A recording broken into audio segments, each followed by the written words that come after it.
नमस्कार. आज आपण गुरुपौर्णिमेविषयी जाणून घेऊया. वारीमध्ये आपण बघितलं की संतांच्या मार्गदर्शनामध्ये संतांच्या बरोबर चालत जाऊन विठ्ठलमय होणं म्हणजेच सगुण भक्तीकडून निर्गुण भक्तीकडे आपल्याला संत कशा प्रकारे घेऊन जातात. विठ्ठलमय होण्यासाठी, पांडुरंगी होण्यासाठी संत आपल्याला मार्गदर्शन करतात. याच संतांना आपण सद्गुरू मानलं पाहिजे. यांच्या पायाशी एकदा आपण सगळ्या चिंता आपण वाहिल्या की मग आपण शुद्ध कर्म करण्यासाठी सज्ज होतो. गुरुपौर्णिमा आपण साजरी करतो. कशा प्रकारे साजरी करतो? आणि गुरुपौर्णिमा साजरी करताना आपण गुरूंचं पूजन करतो. गुरूंच्या प्रती आपण कृतज्ञता व्यक्त करत असतो. आपण गुरूंना नमस्कार करतो. मग ही कृतज्ञता फक्त वर्षातून एकदाच करावी का? गुरूंविषयीची कृतज्ञता प्रत्येक दिवशी नव्हे नव्हे तर प्रत्येक क्षणोक्षणी आपल्या मनामध्ये आपल्या सद्गुरूंविषयी ही कृतज्ञता असली पाहिजे. आपल्या जीवनामध्ये या सद्गुरूंचं काय महत्व असेल? सद्गुरू आपल्या जीवनामध्ये असा काय बदल घडवतात? एक दत्त महाराज आणि गोरक्षनाथांचा संवाद आहे. त्याच्यामध्ये गोरक्षनाथ विचारतायत दत्तात्रयांना की कै विधी खुले ब्रह्मकपाट. ब्रह्मकपाट म्हणजे ब्रह्मज्ञानाचं कपाट हे काय केलं म्हणजे उघडेल? कोण आम्हाला उघडून देईल? हे ब्रह्मज्ञान आम्हाला कोण देईल? तर चुटकी शरसी आपल्याला दत्त महाराज उत्तर देत आहेत की गुरुमुख खुले ब्रह्मकपाट. म्हणजे ब्रह्मज्ञानापर्यंत किंवा ही जे काही आपल्याला ज्ञान हवं आहे, जीवनाचं ज्ञान हवं आहे, हे आपल्याला फक्त आणि फक्त गुरूंच्याच मुखातून मिळू शकतं.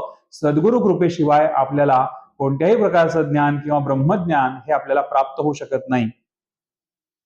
म्हणून आपण आपल्या सद्गुरूंना, गुरूंना शरण जायला हवं. आपल्या सगळ्या प्रकारच्या चिंता, जसं वारकरी त्यांच्या सगळ्या चिंता विठ्ठलावरती सोडून संतांच्या जीवावर सोडून चालत असतात, त्याप्रमाणे आपणही आपल्या सगळ्या चिंता या सद्गुरूंच्या पायाशी वाहिल्या पाहिजेत. तरच आपल्याला हा सगळा जीवनाचा बोध होईल. आता गुरुपौर्णिमा साजरी करताना पौर्णिमाच का आपण निवडली? चतुर्थी का नाही? चतुर्दशी का नाही? एकादशी का नाही?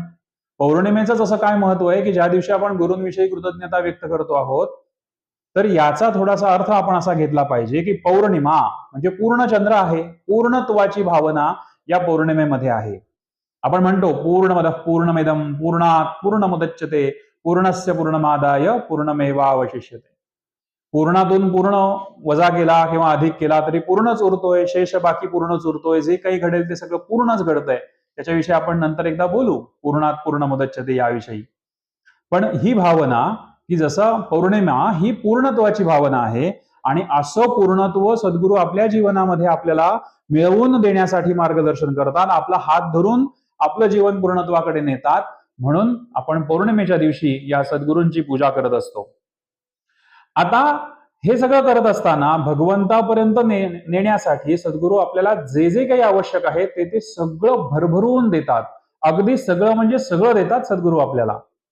आपल्याला जर का भगवत प्राप्तीसाठी दर्शन आवश्यक असेल तर सद्गुरू आपल्याला दर्शन देतात. आपल्याला स्पर्श आवश्यक असेल तर स्पर्श देतात. अगदी शाप सुद्धा आपल्याला देतात. पण आपली भावना त्याच्यामध्ये अशी असली पाहिजे की हे सगळं जे माझ्यासाठी सद्गुरू करत आहेत हे भगवंतापर्यंत मला नेण्यासाठी करतायत. सद्गुरूंनी आपल्याला जरी फटकारलं ना तरी सुद्धा आपण हा विश्वास ठेवायला हवा की सद्गुरू हे माझ्यासाठी जे योग्य आहे, माझ्या आध्यात्मिक विकासासाठी जे आवश्यक आहे, भगवंतापर्यंत पोहोचण्यासाठी जे आवश्यक आहे ते हे सगळे सद्गुरू माझ्यासाठी करताहेत. म्हणून आपण आपल्या सगळं जे काही आहे समर्पित भावनेने आपण सद्गुरूंना शरण गेलं पाहिजे. या सगळ्याचा विचार करताना एक प्रश्न आपल्या सगळ्यांच्या मनामध्ये कायम असतो किंवा खूप जण बऱ्याच वेळा काही प्रश्न विचारतात की मला गुरु पाहिजे, तो कसा मिळेल? मला गुरु पाहिजे, कुठे मिळेल? गुरु कसा मिळेल? पण गुरु हे काही आपण एखाद्याला गुरु केला अशा पद्धतीने होऊ शकत नाही. गुरु आपल्या जीवनामध्ये येतात, आपल्याला गुरु मिळतात. पण आपल्या मनामध्ये जी ही तळमळ आहे की हो मला गुरु हवेत, मला गुरु पाहिजे, ही तळमळ आपण जर का कायम मनामध्ये टिकवली ना तर एक दिवस आपल्याला गुरु हे आपल्याला मिळतात. त्यासाठी ही तळमळ आपल्या मनामध्ये कायम ठेवली पाहिजे की मला गुरु हवे आहेत. मग सद्गुरूंना आपण काय द्यावं गुरुपौर्णिमेच्या दिवशी? आपण कशी साजरी करतो गुरुपौर्णिमा? आपण गुरूंचं पूजन करतो, आपण आपल्या सद्गुरूंना नमस्कार करतो, काही वस्त्र देतो, गुरु दक्षिणा देतो किंवा पूजन करतो आपण सद्गुरूंचं. प्रत्येक जण हे करतो, तुम्ही करता, मी करतो, आपण सगळेजण करतो. हे चुकीचं नाहीये.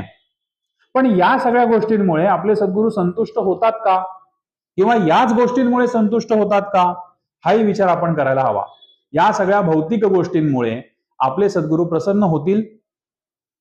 आपण सद्गुरूंना गुरुपौर्णिमेच्या दिवशी असं काहीतरी द्यायला पाहिजे की ज्याच्यामुळे गुरु आपल्यावरती प्रसन्न व्हायला पाहिजेत. रामदास स्वामी मनाच्या श्लोकांमध्ये म्हणतायत, मना सत्य संकल्प जीवी धरावा. मग आपण गुरुपौर्णिमेच्या दिवशी हा एक सत्य संकल्प आपल्या सद्गुरूंच्या चरणाशी देऊ शकलो तरच आपले सद्गुरू आपल्यावरती प्रसन्न होतील. मनापासून आपण आपल्या सद्गुरूंना केलेला संकल्प हा अर्पण करायला हवा. आता ह्या भौतिक सुखांपेक्षा माझी ही नक्की धारणा आहे की मी केलेला जो संकल्प असेल त्याच्यामुळेच आपले सद्गुरू हे प्रसन्न होतील. त्यांनी आपल्याला जे शिकवलेलं आहे, त्यांनी त्यांच्या वचनातून, त्यांच्या ग्रंथातून जे आपल्याला शिकवलेलं आहे त्याच्यापैकीचा एखादा संकल्प आपण सद्गुरूंना सांगितला पाहिजे, त्यांच्या चरणाशी वाहिला पाहिजे. आणि हा संकल्प ज्या वेळेला आपण करतो ना, त्यावेळेला हा संकल्प पूर्ण होण्याची सगळीच्या सगळी जबाबदारी हे सद्गुरू स्वीकारतात. मग त्याच्यासाठी आवश्यक असलेलं बळ किंवा अनुकूल परिस्थिती ही सगळी आपल्याला हे सद्गुरू पुरवत असतात. अशा प्रकारचा सत्य संकल्प आपण करावा. पूर्ण वर्षभर हा संकल्प पूर्ण होण्यासाठी आपण प्रामाणिक प्रयत्न करावेत. सद्गुरू आपल्याला याच्यामध्ये नक्की मदत करतात, यश देतात. आणि एक महत्वाची गोष्ट आहे की पुढच्या गुरुपौर्णिमेला आपण या सत्य संकल्पाचं रिपोर्टिंग सुद्धा केलं पाहिजे की गेल्या वर्षी मी हा सत्य संकल्प केला होता, तर तो वर्षभरात मी हा पूर्ण केलेला आहे आणि हा तुमच्या चरणाशी आम्ही ठेवतो आहोत आणि या गुरुपौर्णिमेला आम्ही नवीन संकल्प एक करत आहोत. अशा प्रकारचा संकल्प जर का आपण केला आणि तो गुरुचरणांशी ठेवला तर आपले सद्गुरू हे नक्कीच प्रसन्न होतील. गुरु हे एक तत्व आहे. काही जणांच्या आयुष्यामध्ये गुरु ही व्यक्ती, एखादी व्यक्ती ही गुरु असेल किंवा आपले ग्रंथ हे आपले गुरु असतील. तर गुरु हे एक तत्व आहे. आता दत्त महाराजांनी आपल्या आयुष्यामध्ये जे 24 गुरु केले, प्रत्येक व्यक्तीकडनं, प्रत्येक गुरूंकडनं काही ना काहीतरी शिकण्यासारखं आहे. त्यामुळे प्रत्येक व्यक्ती किंवा प्रत्येक साधन ज्याच्याकडनं आपण काही शिकतोय यांना आपण गुरु रूपात पाहतो. तर गुरु हे एक तत्व आहे. असा सत्य संकल्प जर का आपण गुरूंना अर्पण केला तरच आपलं आध्यात्मिक विकास होणार आहे. आध्यात्मिक यशाविषयी आपण मागच्या वेळेला बोललो आहोत की भगवंत आणि माझ्यामधलं अंतर शून्य करणं म्हणजे आध्यात्मिक यश आहे. आणि अशा प्रकारे सत्य संकल्प जर का आपण सद्गुरूंना अर्पण केला तरच आपला विकास होणार आहे. आध्यात्मिक विकास असेल, आपल्या जीवनाचा विकास असेल, आपला सर्व प्रकारचा विकास हा अशा प्रकारानेच आपण पूर्ण करू शकतो. नाहीतर आपण जन्मोजन्मी एकाच पायरीवर राहू. आपल्याला जर का आपली प्रगती व्हावी असं वाटत असेल तर सद्गुरूंना आपण शरण गेलं पाहिजे. आणि खऱ्या अर्थाने गुरुपौर्णिमा जर आपल्याला साजरी करायची असेल तर अशा प्रकारचा एक सत्य संकल्प आपण सगळ्यांनी सद्गुरूंच्या चरणाशी वाहूया. तो संकल्प पूर्ण करण्यासाठी प्रामाणिक प्रयत्न आपण सगळे करूया. मग आता संकल्प कोणते असू शकतील याच्यामध्ये? तर कुणी म्हणेल मी दत्त महात्म्याची पारायण करेन. पण नुसती पारायण करून उपयोग नाही, तर त्याचा अभ्यास केला पाहिजे. आपल्या जीवनामध्ये ते कसं उतरवता येईल, त्यातले गुण आपल्या जीवनामध्ये कसे उतरवता येतील याच्याविषयी आपण अभ्यास केला पाहिजे. ते उतरवले पाहिजेत आणि आपल्या बरोबर आणखीन काही लोकांना याविषयी सांगितलं पाहिजे. आक्रमकपणे आपण आपल्या धर्माविषयी, आपल्या संस्कृतीविषयी या गोष्टी जो काही आपण संकल्प घेऊ याच्यात हाही संकल्प असावा की मी माझ्या धर्माविषयी, माझ्या संस्कृतीविषयी माझ्या कुटुंबात सांगेन, माझ्या समाजामध्ये सांगेन, माझ्या मित्रमंडळींना सांगेन. अशाही प्रकारचा संकल्प असू शकतो की जो संकल्प आहे की ज्याच्यामध्ये समाजाचं कल्याण असेल, आपल्या राष्ट्राचं कल्याण असेल, आपल्या धर्माचं, संस्कृतीचं रक्षण आणि सगळ्यात महत्वाचं म्हणजे संवर्धन, हे सुद्धा ज्या संकल्पामध्ये असेल तो सत्य संकल्प आहे असं मला वाटतं. आणि अशा प्रकारे केलेला संकल्पच आपल्याला ज्ञान, कर्म आणि भक्ती यांची समृद्धता आपल्या जीवनामध्ये आणण्यासाठी फलदायी ठरेल, यशस्वी ठरेल. तर अशा प्रकारे आपण गुरुपौर्णिमा साजरी करूया आणि आपला संकल्प जो काही असेल तो आपण गुरूंना अर्पण करूया. आणि पुढच्या वर्षीच्या गुरुपौर्णिमेमध्ये आमचा संकल्प पूर्ण झालेला आहे अशा प्रकारे नक्की सद्गुरूंना आपण सांगू. तर सगळ्यांनी अशा प्रकारची गुरुपौर्णिमा साजरी करण्याचा नक्की प्रयत्न करा. या दिवशी व्यास पौर्णिमा सुद्धा असते आणि व्यासपूजन किंवा व्यासांना नमस्कार केल्याशिवाय गुरुपौर्णिमा खऱ्या अर्थाने पूर्ण होऊ शकत नाही. मग व्यासांनी असं काय अलौकिक कार्य केलेलं आहे की ज्याच्यासाठी व्यासपूजन किंवा व्यास पौर्णिमा ही गुरुपौर्णिमेच्या दिवशी आपण म्हणतो आणि आपण व्यासांना नमस्कार केला पाहिजे असं म्हणतो, तर आपल्याला त्यांच्या कार्याविषयी सुद्धा माहिती असायला हवी. तर व्यास यांच्याविषयी अभ्यास करताना, व्यास पौर्णिमेविषयी बोलताना आपल्याला एक आपल्याकडे ऋषी होते, त्यांचं नाव होतं कृष्णद्वैपायन. कृष्णद्वैपायन नावाचे ऋषी होते आणि त्यांनी हे वेदाचे 4 भाग जे केले आहेत ते यांनी केले आहेत. म्हणजे ऋग्वेद, यजुर्वेद, सामवेद, अथर्ववेद हे 4 वेदांचे भाग आहेत. हे कृष्णद्वैपायन ऋषींनी केले आणि तेव्हापासून त्यांना वेद व्यास असं म्हटलं जाऊ लागलं. तर असं वेदांच्या काळापासून व्यासांचं हे अलौकिक कार्य अशा प्रकारचं सुरू आहे. आणि व्यासांचं आणखीन एक कार्य हे याच्यामध्ये आहे की यांनी वेदांचे 4 भाग तर केलेच, पण त्याच्याबरोबर समाजातल्या प्रत्येक बौद्धिक स्तरासाठी, बौद्धिक स्तर म्हणजे समाजातल्या प्रत्येक घटकासाठी, आणि प्रत्येकाचं समजून घेण्याची पातळी काही एकसारखी नसते. काही लोकांना पटकन कळतं, काही लोकांना थोडं उशिरा समजतं. प्रत्येकाचा बौद्धिक स्तर हा वेगळा वेगळा असतो प्रत्येकाच्या व्यक्तीप्रमाणे. तर अशा प्रकारचा बौद्धिक स्तर, जर आपण 3 बौद्धिक स्तर म्हटलं की एक प्रबुद्ध किंवा ज्यांना खूप जास्त इंटेलेक्च्युअल आपण म्हणतो तसे असू शकतील, किंवा मध्यम आणि आणखीन त्याच्यापेक्षा कमी बुद्धिमत्ता असणारे, असे जर का बौद्धिक स्तर आपण म्हटले घटक समाजातले, तर त्या सगळ्यांसाठीचं कार्य हे व्यासांनी केलेलं आहे. म्हणजे व्यासांनी ज्याप्रमाणे वेदांचे 4 भाग केले आहेत त्याप्रमाणे व्यासांचा उल्लेख आपल्याला रामायण काळामध्ये दिसतो. त्याच्यानंतर महाभारत काळामध्ये सुद्धा व्यासांचं उल्लेखनीय कार्य त्याच्यामध्ये आहे. जो समाजातला घटक प्रबुद्ध वर्गाचा आहे किंवा इंटेलेक्च्युअल्स आपण म्हणू शकतो, त्यांच्यासाठी वेद, वेदांग, उपनिषद, तत्वज्ञान, की त्यांना धर्मकार्य कसं करायचंय हे सांगण्यासाठी ते तत्वज्ञानाचा विचार करू शकतात, अभ्यासू शकतात. त्यांना एकदा सांगितलं बा हे तत्वज्ञान आहे आणि याच्याप्रमाणे उदाहरणार्थ की असं अशा प्रकारे हे तत्वज्ञान आहे आणि याच्याप्रमाणे दान तू केलं पाहिजेस तर तुझ्या आयुष्याचं कल्याण होतं, असं म्हटल्यावरती जे लोक दान करतात किंवा समथिंग, मी दान करणं हे उदाहरण घेतलेलं आहे, तर त्यांच्यासाठी वेद, वेदांग, उपनिषद हा एक विषय आहे.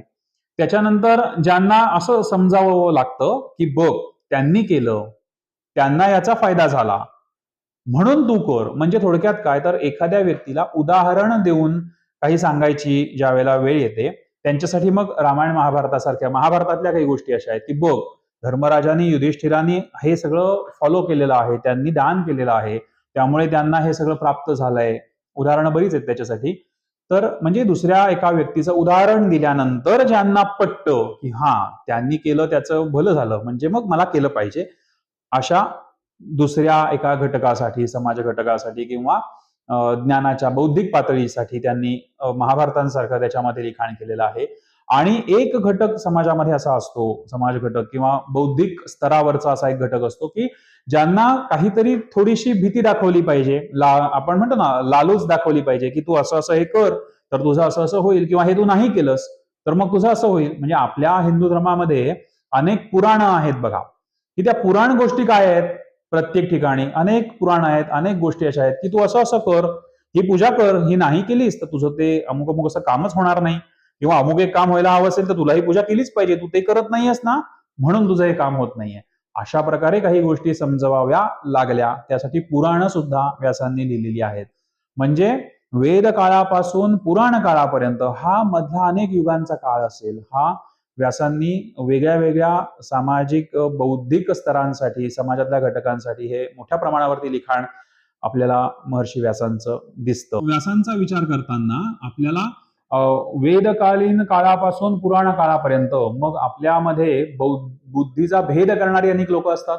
ते म्हणतात असं कसं होऊ शकतं, इतकी हजारो वर्ष किंवा ही युग लोटली आहेत आणि याच्यामध्ये एकच व्यक्ती एवढं काम, एकच व्यक्ती कसं काय करू शकते एवढ्या वर्षांचं, एवढे युग. तर मग आपल्याला इथे हो रे असं नाही होऊ शकत, आपलाही बुद्धिभेद होऊ शकतो, किंवा आपण म्हणतो ना श्रद्धा द्वय होऊ शकतो. आपली पण आपल्या संस्कृतीवरची श्रद्धा कदाचित कमी होऊ शकेल की काय, अशी परिस्थिती निर्माण होते. पण मग तत्वार्थ जे आपल्या उपक्रमाचं जे मूळ आहे की तत्वार्थ आपण बघतो की हे व्यासांचं जे कार्य आहे हे कोणी एका व्यक्तीचं कार्य नाही आहे. जसं आपल्याकडे गुरु परंपरा आहे किंवा आपल्याकडे वंश परंपरा आहे, व्यास हे एक आपण आडनाव आहे असं म्हणूया. मग व्यासांच्या पुढे वंशावळी असणार आहेत किंवा महर्षी व्यासांनी वेदव्यासांनी ज्यांना ज्यांना शिकवले त्यांची गुरु परंपरा शिष्य परंपरा जेवढी आहे ते त्यांनी सगळ्यांनी आपलं नाव व्यास असं म्हटलेलं आहे. तर ही एक आपण जर म्हटलं की एक सिस्टीम आहे, ही एक व्यवस्था आहे, तर याचा विचार आपण असा करायला हवा की जगाच्या कानाकोपऱ्यामध्ये जिथे जिथे म्हणून चांगल्या गोष्टी घडत आहेत त्या सगळ्या चांगल्या गोष्टी ज्याच्यामुळे घडल्या अशा गोष्टी एकत्रित करणं ते एका सेंट्रलाइज ऑफिसमध्ये किंवा आपण कॉर्पोरेट कंपनीचा विचार केला तर जगाच्या कानाकोपऱ्यातनं चांगली इन्फॉर्मेशन गोळा करून आणली आणि एखाद्या ठिकाणी ती संकलित केली आणि तिथून ती नंतर प्रसिद्ध केली. अशा प्रकारचं हे व्यासांचं कार्य आहे. अशी वंश परंपरा गुरु परंपरा आपल्याकडे कायम आहे. इव्हन आपल्याकडे पूर्वीच्या काळी असाही एक प्रघात होता की ज्या गुरूंकडे आपण शिकलो त्या गुरूंचं गोत्र सुद्धा लावण्याची पद्धती ही आपल्या गुरुकुल परंपरेमध्ये होती. आता ती नाही. आता प्रत्येकाकडे गोत्र आहे ते सांगतात. पण वंश परंपरा गुरु परंपरा या सगळ्याचा विचार आपण केला पाहिजे. त्यावेळेला आपल्याला हे व्यासांचं अलौकिक कार्य जे आहे आपल्या सगळ्यांसाठीचं कार्य आहे हे आपल्याला यातून दिसतं. आणि या व्यवस्थेचा म्हणजे व्यास ही एक व्यवस्था आहे असं जर का म्हटलं तर ह्याचा गौरव हा व्हायला हवा. आणि गुरुपौर्णिमेच्या दिवशी जर का आपण हा व्यासांचा गौरव करू शकलो नाही तर गुरुपौर्णिमा आपण साजरी केली असं म्हणू शकत नाही. म्हणून गुरुपौर्णिमेच्या दिवशी व्यासांना नमस्कार हा करायला हवा. तरच खऱ्या अर्थाने आपण गुरुपौर्णिमा साजरी केली, व्यास पौर्णिमा साजरी केली असं आपण म्हणू शकतो. धन्यवाद.